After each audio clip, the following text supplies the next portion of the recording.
Well, we have a cold snap here in Portland, Oregon, at our garden here at PDX Garden Home. It's definitely got colder, although the sun is out, so I'm going to take advantage of that this morning.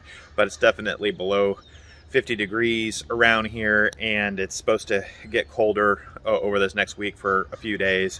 So yeah, don't get overexcited about putting too many things in the ground. You'll see I've got a lot of stuff in the ground, but this is all overwintered stuff. Things like garlics and onions and Brussels sprouts that I've talked about many times that didn't come to fruition in the fall, and I just left them there, and so they've still been growing. So that's what you see out here. I also have some fava beans too.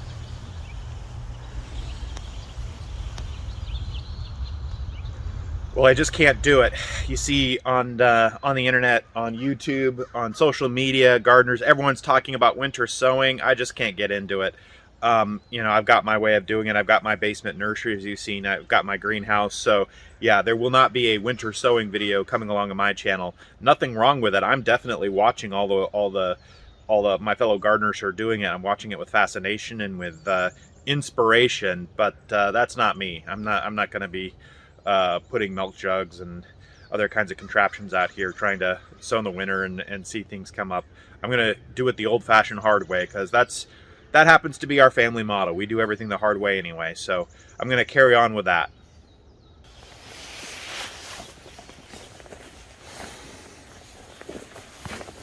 Well, behind me here, I am trimming up these cedar trees that are right on our fence line, just keeping the branches high and away from the garden beds that are underneath.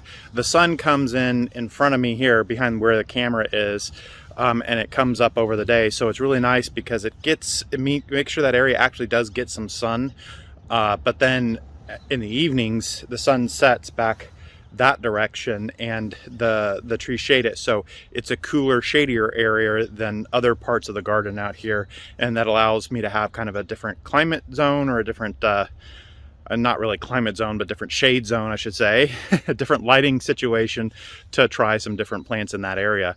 Of course, being underneath the cedar trees roots and everything suck up a lot of moisture there, so I pay special attention to that. But most of the stuff that I put there has done just fine. It doesn't require a ton of extra moisture, and the cedar trees don't seem to be bothering it that much.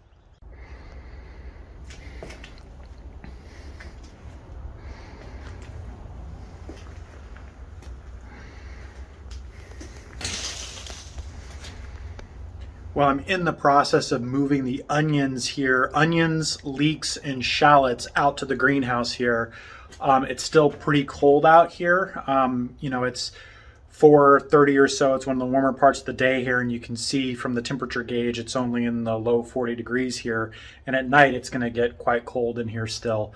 But these onions can take it, and I need to make room in the basement nursery for other plants under the lights. So the cycle has started. I've started moving things from the basement nursery out here to the greenhouse, and we'll be doing more of that in the coming weeks. Here are some of the seeds that I planted this week. I actually started my tomatoes.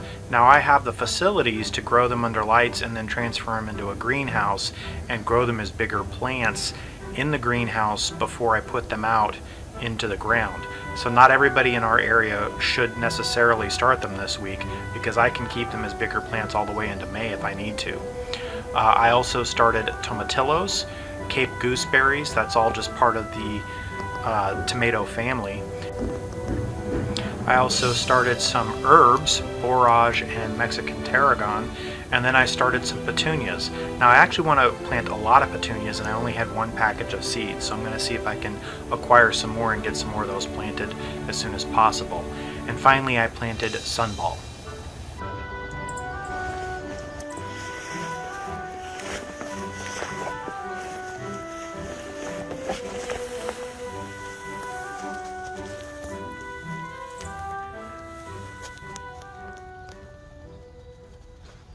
Well, I just happened upon our first crocus back here. I was getting concerned. I thought maybe the squirrels or moles had eaten all my crocus bulbs, because I was seeing daffodils out before any crocuses. But here we go. We've got some crocuses out. So we officially have out in the garden snowdrops, crocuses, and yes, we do have some daffodils too.